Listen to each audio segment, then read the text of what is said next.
You will hear a number of different recordings, and you will have to answer questions on what you hear. There will be time for you to read the instructions and questions, and you will have a chance to check your work. All the recordings will be played once only. The test is in 4 sections. At the end of the test, you will be given 10 minutes to transfer your answers to an answer sheet. Now turn to Section 1.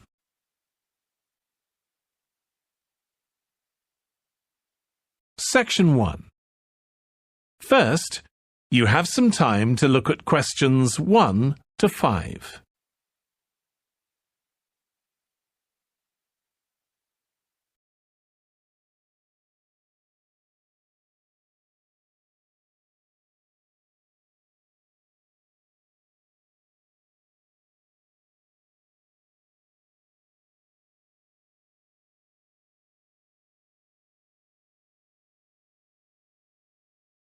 Now we shall begin.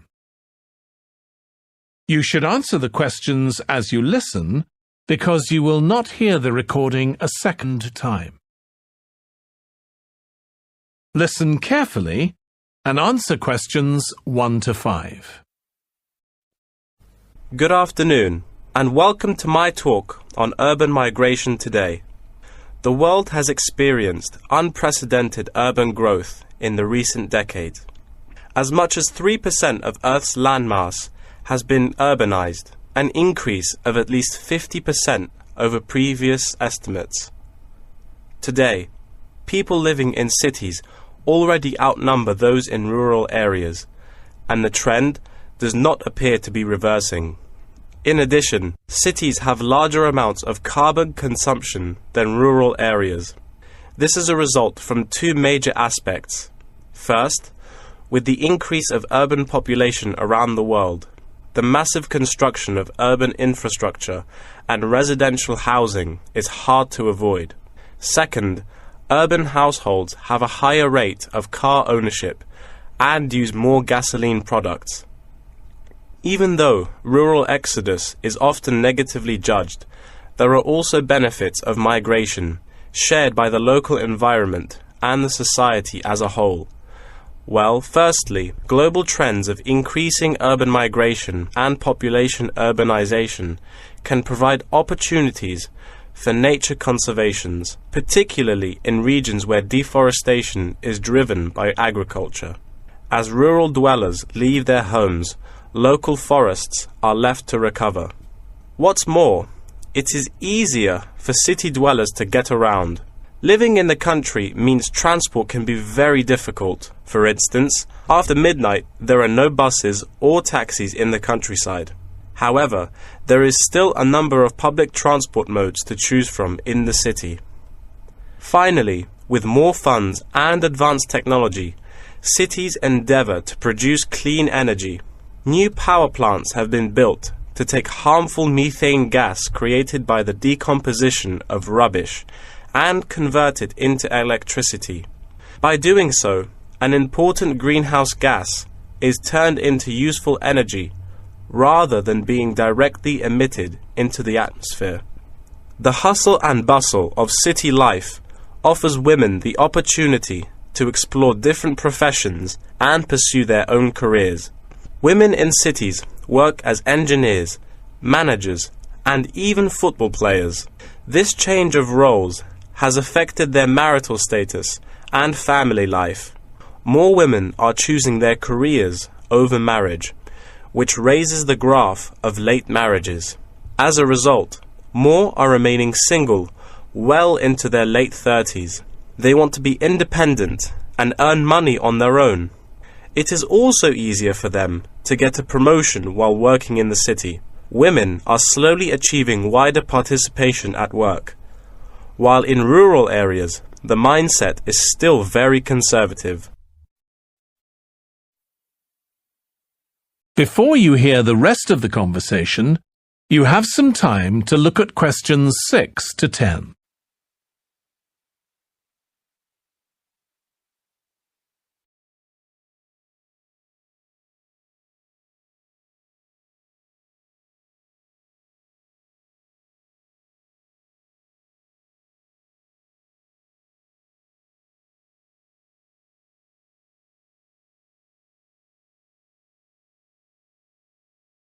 Now listen and answer questions 6 to 10. However, cities also change the way that humans interact with each other and the environment, often causing multiple problems. In general, urban wages are significantly higher, so moving to the city is an opportunity to earn what was impossible in rural areas. However, the wage difference is often offset by the higher cost of living and absence of self-produced goods, including subsistence farming. A sizable proportion of new corners attach greater importance to money and gradually abandon their former way of life, thus risking losing their culture. These new city residents are also faced with another problem. According to statistics, crime rates are significantly higher in densely populated urban regions than in rural areas.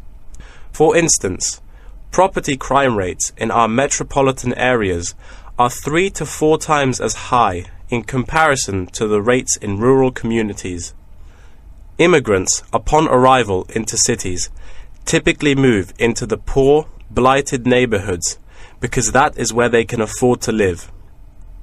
Crime in these areas is high and reflects poor living conditions, as these neighborhoods experience great levels of poverty.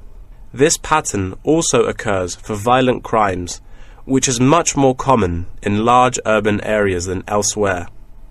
In addition, traffic congestion and industrial manufacturing are prominent features of the urban landscape, which take their toll on the natural environment and those who depend on it. Air pollution from both cars and factory emissions affect the health of countless urban residents. Rural to urban migration can boost the urban economy. With a better economy, cities provide their residents with better welfare, but the concentration of services and facilities such as education, health, and technology in urban areas inevitably contributes to greater energy consumption. Another problem with life in the city is traffic congestion. It makes people late to work and thus stresses us out before we even get there. Deliveries can't arrive on time, gas costs money. The quality of life of those commuters starts to decline. What's worse is that if congestion makes it harder to match the right workers to the best jobs, it is economically inefficient as well. That is the end of section 1. You now have half a minute to check your answers.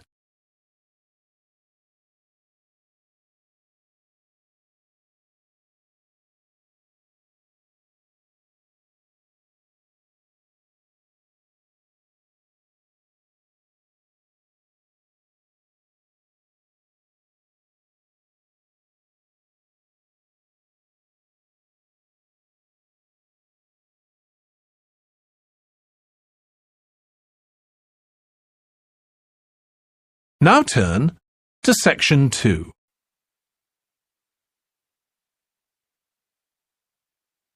Section 2. First, you have some time to look at questions 11 to 16.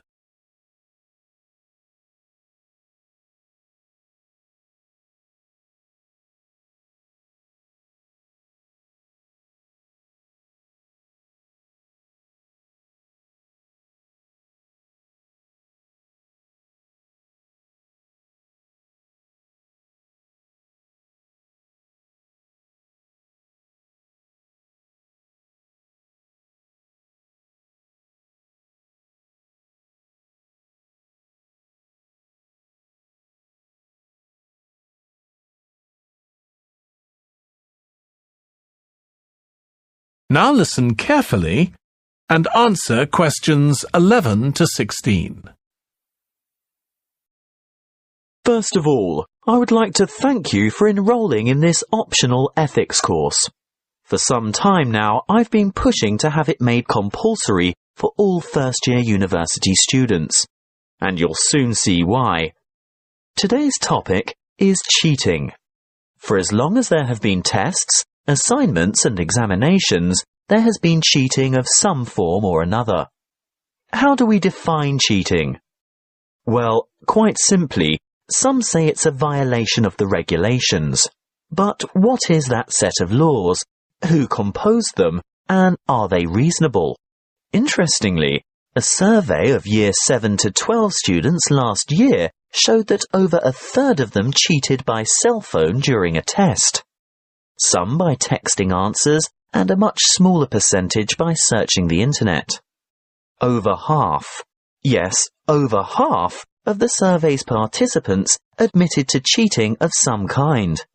But, and this is the thing, many of the students didn't even acknowledge web-based cheating as cheating at all.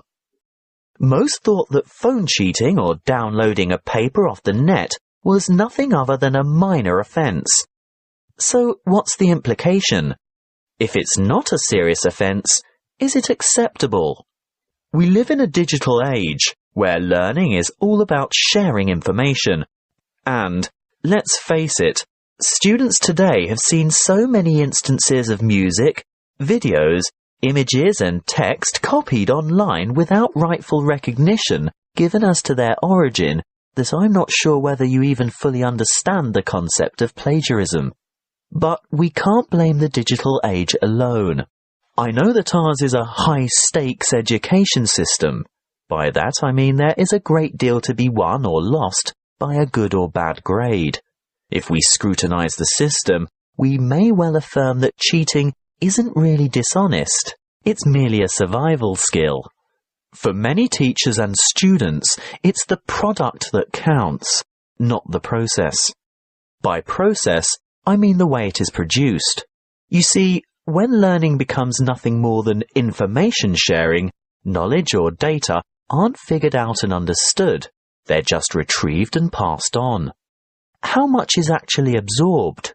When we discuss cheating, we must look at the educational environment as well as the morality, or lack of it. Researchers have found that environments conducive to cheating are those where the focus is wrong. Sometimes instructors have no meaningful relationship with their students, perhaps due to overcrowded classrooms and lecture halls or individual personalities. Secondly, students who cheat are most often the ones who think the task is pointless or the amount of work is overwhelming. If the classroom is a place where learning is genuinely engaging and the emphasis is on openly exploring ideas, there would be no necessity for cheating. A third, and very important point, is that grades and marks matter more to some students than what they're doing. And lastly, achievement is taken to mean outperforming others, and these competitive practices encourage cheating. Before you hear the rest of the talk, you have some time to look at questions 17 to 20.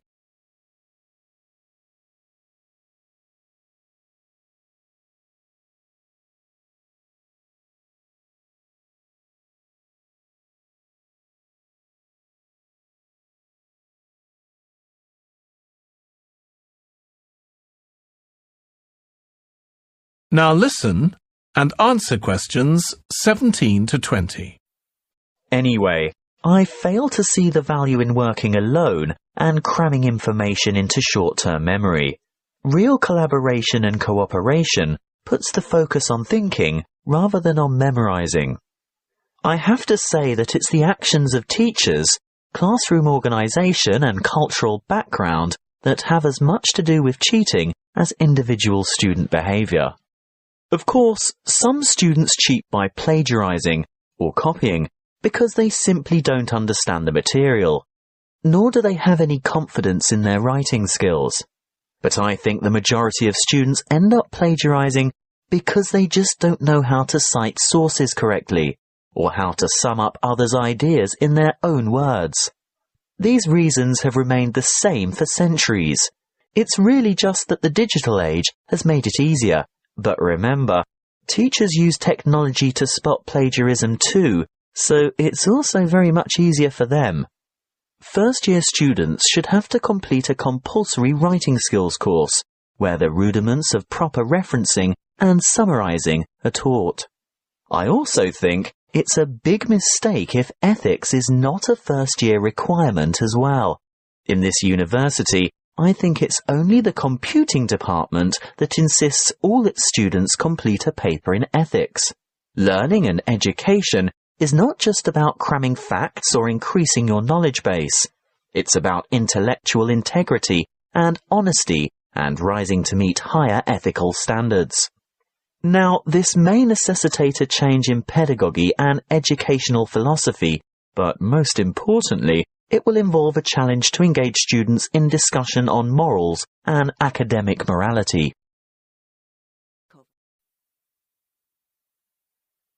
That is the end of section 2. You now have half a minute to check your answers.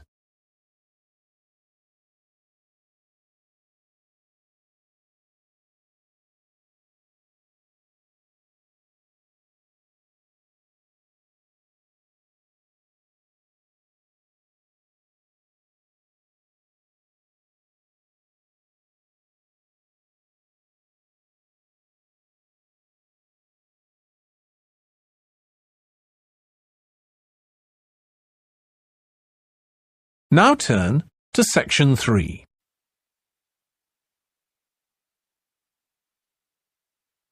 Section 3. First, you have some time to look at questions 21 to 25.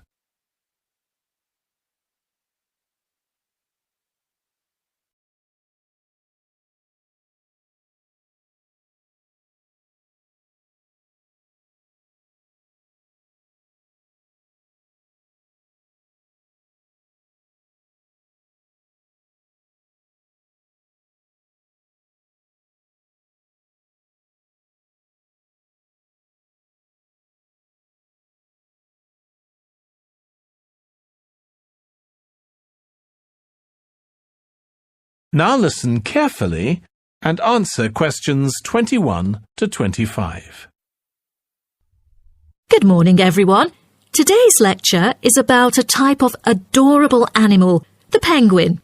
When you think of penguins, you may picture them surrounded by snow and ice. But not all penguins live where it's cold. African penguins live in the southern tip of Africa. They are usually found within 40 kilometres of the shore and on a number of its surrounding islands. African penguins are also known as jackass penguins because they make donkey-like braying sounds to communicate. African penguins can keep their body temperature at a stable level, but their land habitat can get quite warm, so there are a number of ways for them to stay cool. They limit their daylight movements on breeding sites on land to early mornings and early evenings to avoid too much sun. The pink glands above their eyes can help them cope with the temperate climates. Like other penguins, African penguins spend most of the day feeding in the ocean, which also helps keep them cool.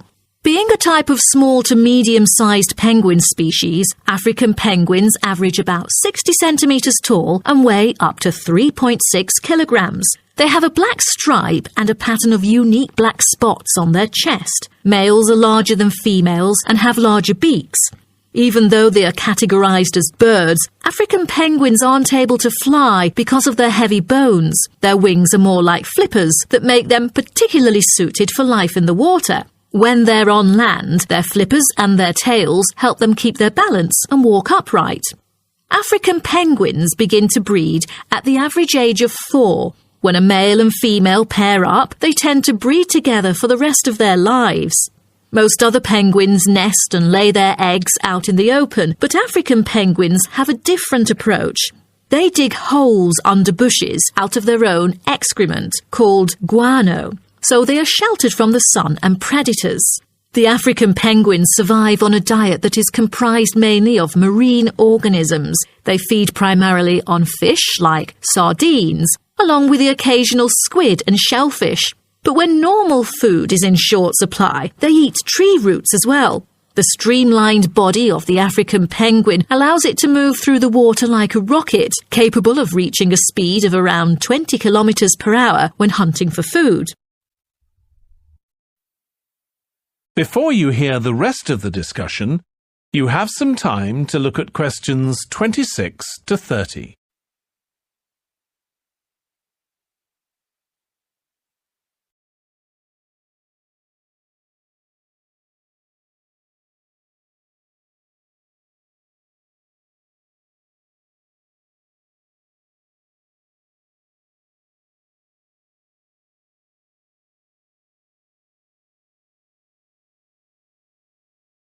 Now listen and answer questions 26 to 30.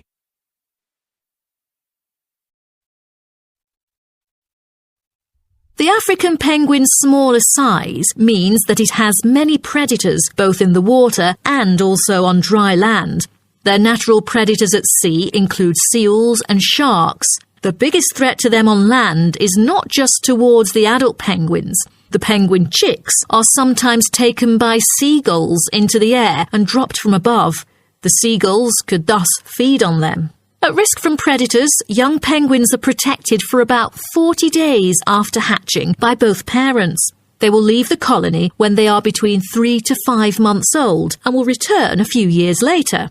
The entire surface of their body is densely covered with feathers, which fall off during the winter. This process is called molting and takes about 3 weeks to complete.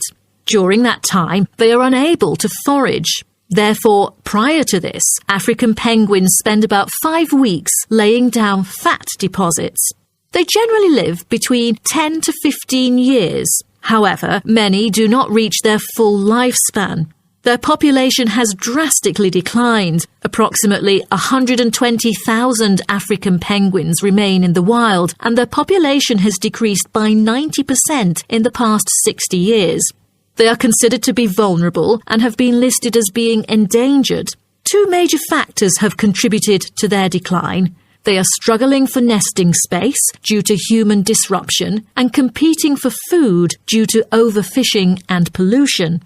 With the limited number of breeding pairs, survivorship becomes difficult for African penguins. This makes them especially vulnerable as environmental conditions change or an outbreak of a disease occurs.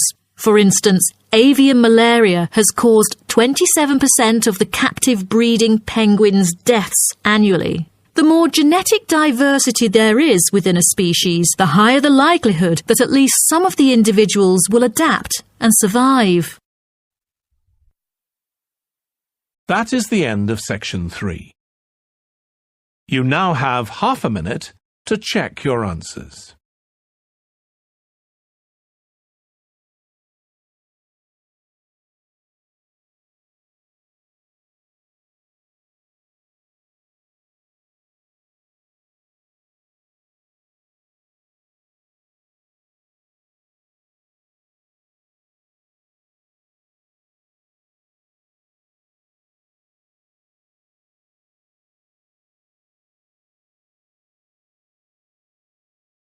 Now turn to section 4.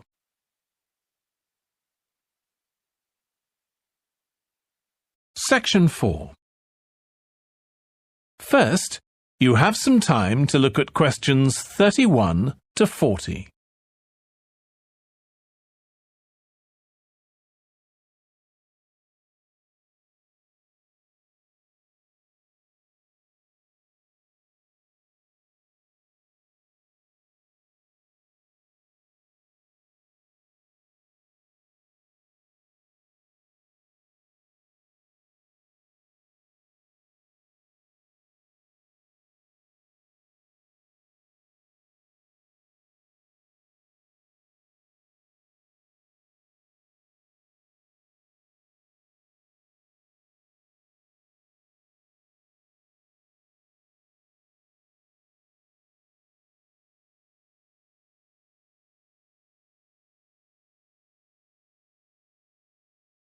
Now listen carefully and answer questions 31 to 40.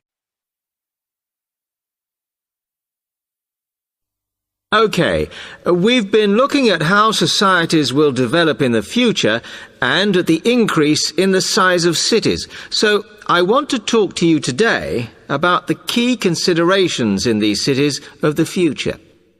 There are 3 key elements I want to look at, and these are the new features they will have, issues of size, and the main problems to be considered. First of all, individual transportation will be a big factor in these new megacities as public transport becomes unmanageable. There'll be a huge rise in the use of segways, which are personal transporters like motorized scooters. As a result, and partly also to reduce pollution, roads will be altered so that they are narrower and will take up less of a city's space than they do currently. Naturally, this is a major change to the infrastructure, and something that may hinder it is the huge amount of investment it will require. The next thing is, what is going to happen to the commercial areas? We do not want these to become even larger concrete jungles than they are at present, so we have to look at design. And current designs for city development include building gardens on the roofs of these buildings to make a more pleasant environment for workers. And you may think that these areas will expand to cope with increased commercial activity. In fact, the prediction is that they will cover 1/5 of the area that they do at present as we build upwards. The exception to this is shopping centres, which we predict will expand with more and more temperature-controlled malls. What may cause difficulties is that the superstores will be confined to the outer edges of the city, as they will be too big to fit into the new malls. Then, of course, there are the residential areas, and these will undergo their own changes. One particular development will be houses which are built from glass, as innovations in this material allow it to provide light without causing problems with temperature inside a building. The residential areas will not be allowed to expand without limit, as happens in some areas at present, and their size will be restricted to a population of 15,000. One issue, which has yet to be resolved, and I'm not sure it ever will be, is how we manage to house older residents. They will be increasing in numbers as time goes on. Finally, how will these cities live? We know we have limited energy sources, so what will we do? Well, something currently in development, which will be a feature, is that waste is going to become an energy source. For example, to provide gas in homes. Also, as new technology and systems are developed, we will find that energy plants will become smaller. Another energy source we could use, but one which raises issues of having enough space and too much noise, is wind farms. Because of the problems, I'm not convinced these will be the grand solution to our energy problems that we thought they were going to be.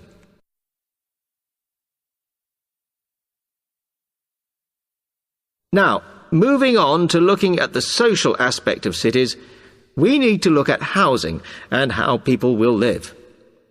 Cities currently have flats in the centre, populated by single people and wealthier residents, and families tend to move to the outskirts. In the future, the centre of cities will see a dramatic change. We will see many more examples of cooperative buildings. This is where people join together to form a company that owns the building they live in. And despite continuing shortages, there will also be a rise in the provision of retirement homes in city centres, so that the elderly can have easy access to hospitals and shops. Recently, we have seen a levelling off in the growth of private housing, and I think that will not change. But we are likely to see more social housing, as far fewer people will be able to afford to own their own homes. OK, now, if anybody has any...